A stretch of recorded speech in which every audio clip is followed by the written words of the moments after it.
Welcome to Go Behind the Ballot, a podcast where two Texas moms go on an educational quest to demystify Texas politics. Join me, Nicole Abshire, and my co-host Claire Campos O'Neill as we deep dive into the most burning issues, hear stories from candidates, and offer hope in these challenging political times. Let's saddle up and go behind the ballot.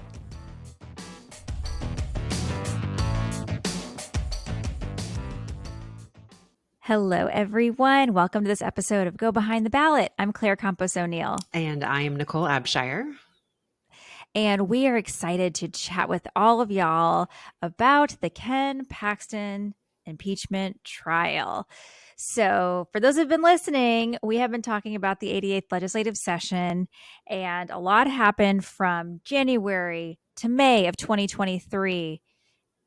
The legislature gavelled out, and then they gavelled back in, and then they gavelled out, and then they gavelled back in, and then they gavelled out, and now they're back for the impeachment trial. So we were like, hey, since they're back, we should come back with information about this topic because it's timely, it's important, and it's complicated. So we're going to try our best to explain what's happening.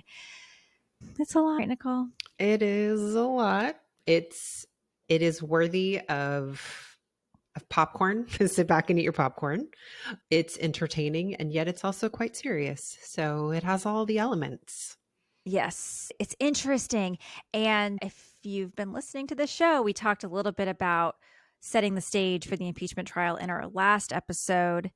And something that we were talking about was how rare these impeachment trials are. It's a little bit of a unique thing. I think you can feel that when they have the moments of pause. I mean, granted, this is only day 2, but I really could feel that as I was watching yesterday. Whenever an objection would come up, it felt like everybody was sort of looking at each other like, okay, how do we handle this? Okay, what do we do? My heart goes out a little bit actually to Dan Patrick because he's not an attorney. So I think I know what I know about being in a trial situation is what I learned from watching Law and Order. So I have some sense of these things, but I'm certainly not an attorney nor a judge. I could be reading into things, but I felt like a lot of times he was like, oh boy, that's my job now. I have to rule on this objection.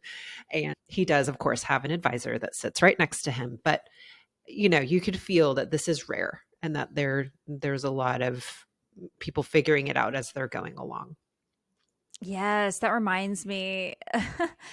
I think I've shared on the podcast that I became the president of a nonprofit foundation, and I'm in charge of imposing these rules, like Robert's Rules of Order. But yes, in the beginning, you're just like, how do I say it? Is that right? And I imagine he's going through the same thing because if you've never experienced it, if those words haven't come out of your mouth, you're like very like, you don't move well in the beginning. You got to work that muscle a little bit. And also imagine knowing that it's live streamed and that thousands of people are watching it. That, and a lot of the people involved in this case are attorneys. So you have attorneys questioning attorneys. Like, that knowledge is extensive, and to not have it would be so intimidating. And you're in charge. You're in charge of the show. I shouldn't call it the show, but the trial. It feels like a show at times, but yes, it is officially a trial. We will try to have some gravitas for this moment, but giggling a little bit, but also taking it seriously. All of the things. Yes. So to back up just a little bit, the impeachment trial for Ken Paxton started Tuesday, September 5th. So this has just gotten underway. And as I've been trying to research and understand what's happening here, I caught a news clip, and there was a recording of Senator Roland Gutierrez talking about the trial. And he said that they anticipate it's going to be lasting 4 to 6 weeks. So they are in for the long haul. This is going to be, well, anticipated to be a very long trial. And I also read, I'm not sure how true this is, but I'll say it anyway, that when Dan Patrick shared this information with the other senators, there was an audible groan. I think it was setting in like, we are going to be in Austin at the Capitol, present for this case, not in our home districts, not doing the things we've been planning to do. We are here, and we have to hunker down and see this case through. And obviously this is only the second day, but I will say that if I knew I was going to be doing that for weeks on end, having to sit and listen to this testimony and watch this questioning, I would groan too. I have to be honest. It is a historical moment. It's important to watch. But I am feeling a little fortunate right now that I can tune into the live stream when I want to check it out. I can tune back out. I can read an article. I can watch clips. I don't have to sit at a desk and watch the whole thing because, wow, that would be difficult. It really would. Mm-hmm. Yes, yes. So let's do some quick little recaps about the case. Ken Paxton has been impeached by the Texas House of Representatives. So now he's going before the Senate, and they're going to decide if will be convicting him of the charges, and also if he will be barred from ever running for office again in Texas. So those are the things that they're considering. So there's 31 senators in Texas, one of which will not be voting because she is married to Ken Paxton. Angela Paxton will not be voting, but she will be present. She will be there. She has been there. Now, there needs to be a 2/3 majority in order for him to be convicted and or be removed, or not removed, but he can't ever run again for office. And that ends up being 21 votes. Is that the math? 21 votes? Yes. That's a lot. That's a very high bar that has to be passed. So, and just a little side note, people may already be putting this together, but in terms of that 2/3 threshold, they still count Angela Paxton in the total number, even though she isn't allowed to vote. Oh, thanks for saying that. I wasn't sure about that. Yes. It's a little odd to me, but the rules are the rules, and those are the rules they made. Yeah. Well, and behind the scenes, they're already tallying up who's going to land where. And one of the first sort of litmus tests that was thrown out to the senators was the attorneys for Ken Paxton said that we want to vote to just dismiss all the charges altogether. Let's just see where everyone lands. And 6 Republicans voted to dismiss all charges. So there's already 6 folks who are going to need some intense convincing to vote to convict Ken Paxton and have him never serve again in office. Who knows what will happen over the course of these 4 to 6 weeks. That sort of shows where like the players are on the board, so to speak. Yes. It's already been really interesting. And I guess that was to be expected, that their first move, Paxton and his team's first move, would be to just dismiss all the charges. I would imagine everyone saw that coming. And much to their dismay, the charges were not dismissed. Paxton's 2 attorneys are Tony Busby and Dan Cogdell. And boy, oh boy, they are both characters. They have both been interesting to watch. They're very theatrical and pretty bombastic, and they're not playing around. They are bringing the energy. They're showing that they are angry and that they are offended by these charges being brought against Attorney General Ken Paxton. They're here to fight. So that was the first move, was right, trying to dismiss the charges. But then once all the 16 articles, then he had to plead to each one of the charges. And at first, Busby was like making these sort of miniature speeches after each charge was read. He would say, he is absolutely not guilty of this charge, so we plead not guilty. Or this charge is absolutely untrue, and we will show you with evidence, and he pleads not guilty after every single charge, until finally Dick DeGuerin on the prosecution side objected. And so then finally it just became a very succinct not guilty when each charge was read. So coming out of the gate, it was quite the theatrical moment from these folks. Yeah, it seems strange to me too that Ken Paxton wasn't speaking for himself. Maybe this is not strange, but I thought it was unusual that he wasn't saying not guilty out of his own mouth. But maybe he was setting the stage for something else, which, let's bring this up, that once those moments happened, there was a break taken. We've not seen Ken Paxton again. So once questioning began and the trial was more traditionally underway, he hasn't been present. So maybe that was our sort of preparation to realize that we are not going to hear his voice. Oh, because by the way, it was also ruled that he cannot be compelled to testify. So we will likely, unless they surprise us with that, we won't hear from Ken Paxton. And yes, we have not heard a word. We saw him at the beginning, and apparently that was in the rules, but it's not in the rules that he has to attend. And it looks as if he's not going to. This is all bizarre. I thought it was very weird that this is about you and you're not even there.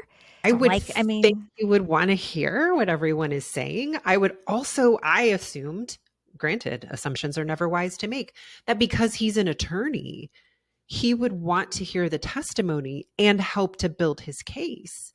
I thought he would want to be present to coach his attorneys if he felt like the questioning wasn't quite getting to what he would imagine would be the best way to defend himself, but apparently not. He's content to leave it in their hands. yeah, I don't know. I'm curious, what Texans take on this. And I also saw in some news reports that Texans really aren't paying attention to this. So who knows what the sentiment will be statewide. But it gives me this impression that he's above it. Like, I don't need to be there. I got better things to do. It's like, but this is an impeachment trial for you specifically. And part of the problem with his conduct and some of the reasons the attorneys even brought up their concerns about his office is that he was acting above the law. So I'm like, why are you acting like you're above the law and you're not present for your own trial? There's so many eyebrow raising things about this. Yes, agreed. Yeah. Here, this is Texas for you. So most recently, who they've been interviewing, the witness that has been on the witness stand has been Ken Paxton's former top assistant, Jeff Mater. Mateer. Mateer. Thank you. I just heard it in in the trial. That's the only reason I know how to pronounce it. Yes, and from what I gathered about Jeff Mateer is that he was very concerned about Nate Paul, this top donor. Nate Paul? Correct. About the top donor who is giving a lot of money to Ken Paxton, about Ken Paxton showing way too much favor on Nate Paul, about him making moves that favored this particular person and using the office of the Attorney General to provide favors and favoritism. And that's what did you get from the testimony so far? I will say that if we were to just summarize the defense, what we saw in opening statements, what it looks like they're going to use as the defense for the charges, it is essentially that this trial is undoing democracy because voters voted for Ken Paxton, knowing that he was in some legal troubles. And so this is anti-democratic. That's one of their arguments. Another argument is that this is this sort of with a capital D democratic conspiracy type situation, and that he is being targeted because he's such a stalwart conservative. That's another part of his defense. And so it is really interesting that the first person that's called is this Jeff Mateer, because he was very high up in the Attorney General's office. And a lot of the arguments that we heard in the opening statements of the defense are already undercut simply by having Jeff Mateer testify first, because Jeff Mateer is not part of the whistleblower lawsuit. So you can't claim that he has some sort of revenge, because he was fired. He wasn't fired. He resigned, actually, and was not part of the whistleblower lawsuit. So that falls apart. The other thing about Jeff Mateer is that he is very widely known to be deeply principled and very conservative. Very, very, very. So there is no way that you can have any sort of a charge against him that he's some sort of like secret liberal or that he's a rhino, this Republican in name only label that people like to use. You can't attach that to him. So a lot of the pieces that we've seen the defense lay out in terms of their strategy for how to fight this really fall apart when it comes to Jeff Mateer. And so it's been really interesting watching the questioning that has happened. So we already saw the prosecution's questioning of Jeff Mateer. And that was also interesting. Oh, and I think I said Dick DeGuerin earlier is who we've heard from. That's wrong. I'm sorry. That's Rusty Hardin that we've heard from. Mhm. It is Dick DeGuerin and Rusty Hardin that are on the prosecution side, but we've heard the voice of and we've seen Rusty Hardin. So I apologize for that. Anyway, watching Rusty Hardin question Jeff Mateer there were some comical moments, I will just say. Yeah. I caught just leading up to when we turned on the microphone, I was watching a little bit of, I think it was Tony Busby questioning Jeff Mateer. And the line of, I'm trying to wrap my head around like, what is he getting at? And it seems like he's trying to say, what's the process like in the office of the Attorney General? Are you like, who's at the top of the chain, so to speak? And it's like, it's the Attorney General. However, which is what Jeff Mateer was saying, there are protocols in place and our funding comes from the legislature. So, yes, he's at the top, but there are still mechanisms to check the power balance. And what I was taking away is that Tony Busby was trying to say, no, Attorney General Ken Paxton is the decider. He is the end all be all. His way is the way. And that's that. So it's weird because it's like, so can he do no wrong ever? My mind was like, I don't understand. Are you saying he is above the law because he's the Attorney General? It's Did you catch any of strange. that? No, I see exactly what you are pointing to. Yes, Tony Busby, first of all, it is very combative the way that he is Yes. questioning Jeff Mateer. It's drastically different It's rude. than what it was with Rusty Hardin. I mean, Rusty Hardin, although it wasn't palsy wowsy, I will say that. In fact, you can tell that Rusty Hardin has his style, from my observation, is that he very much wants to be in control of the questioning. So if at any point he felt like Jeff Mateer was stepping on his words, he would be like, wait, don't answer until I'm finished, and I won't do that to you. He said that several times, but it was not combative in the way that it is with Tony Busby. Tony Busby is not playing with Jeff Mateer, and it feels often unnecessarily combative to the point where honestly, I felt stressed, very stressed Yeah, it out. feels like kind of bullying. I'm like, okay. Well, and what I have to give Jeff Mateer a ton of credit for is that he's calm. He definitely he's calm and yet isn't sinking. Like he's not weak.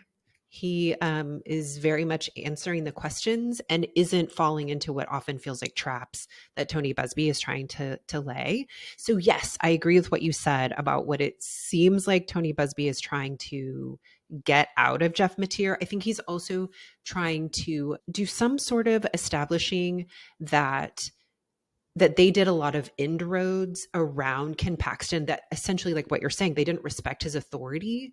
And so they did all these other things to try to get around Ken Paxton, like contacting the FBI.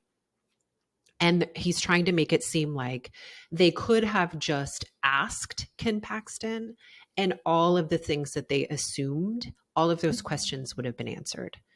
It's like he's really wanting to oversimplify or simplify the whole thing down to, if you had just simply asked, you would have found out that all of your assumptions were wrong. Hmm. But what he's ignoring is the context of it all. And so, but of course, he's doing the questioning. So I think it's hard for Jeff Mateer to give him that context fully.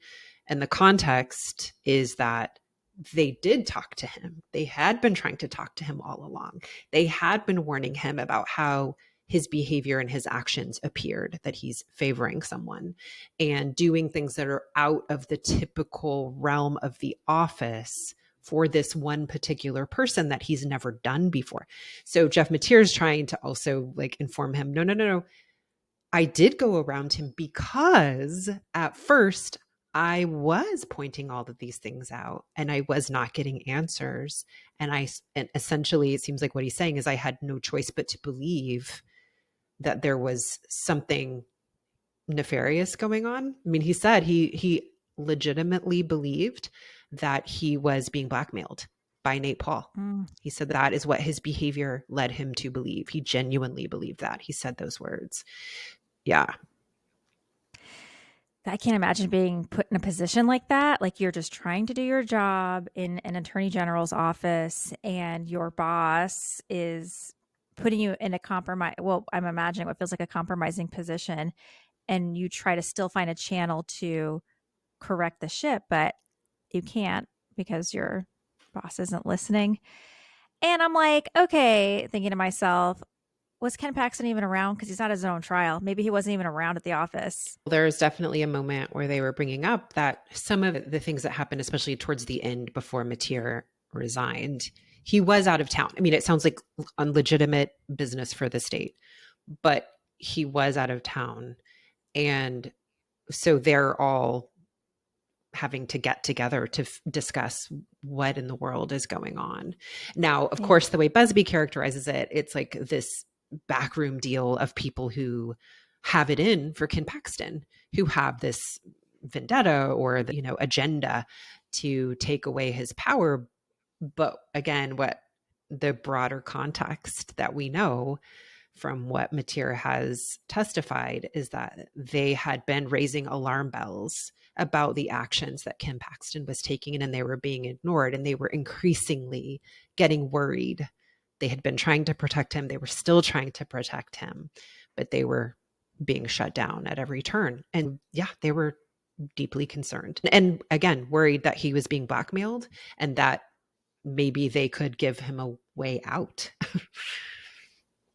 Wow. Yeah. It's wild. We'll see what else comes about from his testimony. Do we know yet, Nicole? Have you heard how many witnesses they're planning to bring up? No, I know that first day when they swore witnesses in, if I remember correctly, I think it was 5 to 6 people. And the coverage I was watching didn't even name them. So I don't know. Mm. I would imagine somebody somewhere knows exactly who those people were, but I don't know who they were. But so then the theory I heard is that they'll swear people in sort of in groups. So this is the first group of witnesses.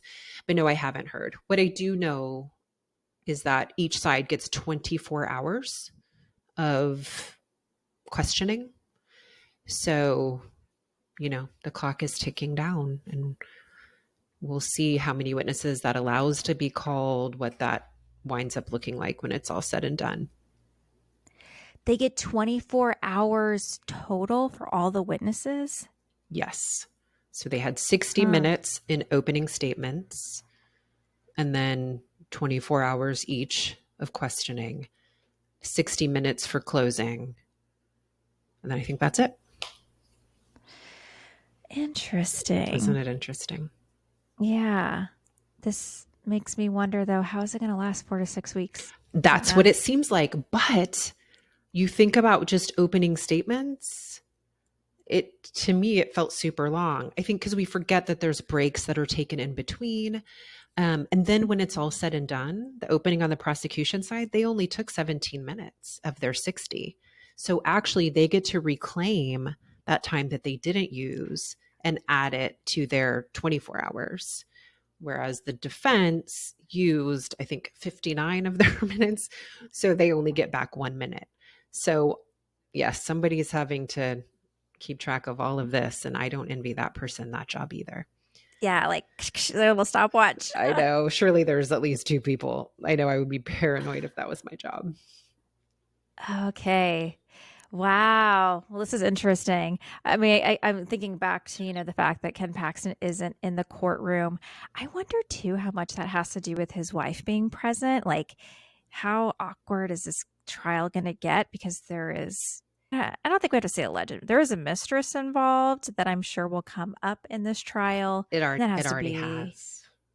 yeah, like real Apparently, weird. they pulled some of the staff members aside to talk about it, Ken Paxton and Angela Paxton, and talked about him repenting.